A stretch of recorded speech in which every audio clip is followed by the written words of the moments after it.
अज कुर्ब करे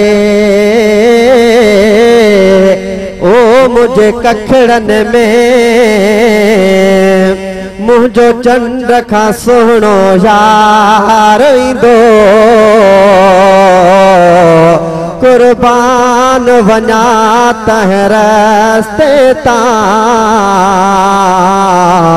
जह रस्ते ता सरदार इंदो गुलन बूटन आई गुलशन जे बहारन में मोहम्मद वा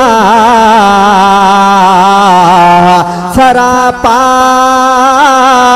हुस्न धरती जे निजारन में मोहम्मद वा सल्लल्लाहु अलैहि या रसूल अल्लाह वसल्लम अलैका या हबीब अल्लाह। ओ छत दरबारा छत दरबारा छत दरबारा ओ लोढ़े वारा अची वयो जेको उन जो बेड़ो पारा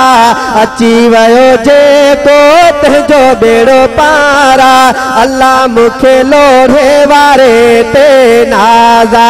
अल्लाह मुखे लोढ़े वारे ते नाज़ा जखे मुर्शिद अमीर ते नाज़ा भई हथ मथे खणी चो सुभान अल्लाह अल्लाह मुखे लोढ़े वारे ते नाज़ा अल्लाह मुखे लोढ़े वारे ते नाज़ा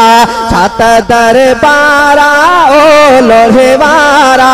अची वयो जेको तुझो बेड़ो पारा अल्लाह मुखे मुर्शिद पंहिंजे ते नाज़ा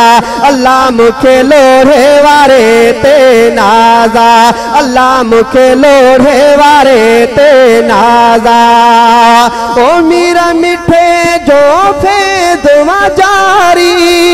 गंज पई खाए दुनिया सारी ओ गंज पई खाए दुनिया सारी असा फकीरन जो ही हो या धारा अची वयो जेको तुझो बेड़ो पारा अल्लाह मुखे मुर्शिद पंहिंजे ते नाज़ा अल्लाह मुखे मुर्शिद पंहिंजे ते नाज़ा रंग शहन शाह साईं शहाबुद्दीन रचिया अंगण ते साइल तो जे अचिया ओ अंगण ते साइल तो जे अचिया फकीरन कई अचे ज़िक्र जी तवारा फकीरन कई अचे ज़िक्र जी तवारा अची वयो जेको तुझो बेड़ो पारा अल्लाह मुखे लोढ़े वारे ते नाज़ा अल्लाह मुखे मुर्शिद पंहिंजे ते नाज़ा अल्लाह मुखे लोढ़े वारे ते नाज़ा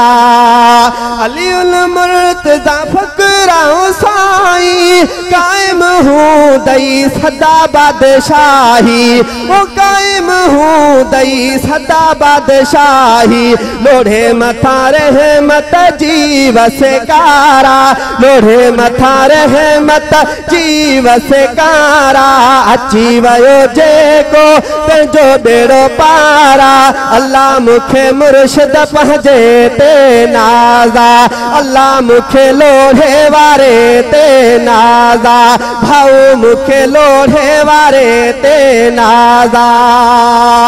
आई जमाए तहक मदीना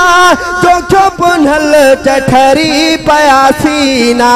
चोखो पुनल चठरी पयासीना फेज़ ही फकीर तुझे दर जो पे नारा अची वयो जेको तंहिंजो बेड़ो पारा अल्लाह मूंखे लोढ़े वारे ते नाज़ा भाऊ मूंखे लोढ़े वारे ते नाज़ा छत दरबारा ओ लोढ़े वारा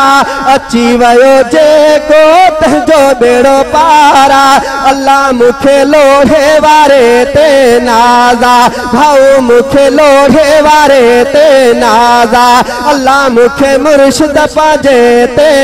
नाज़वा।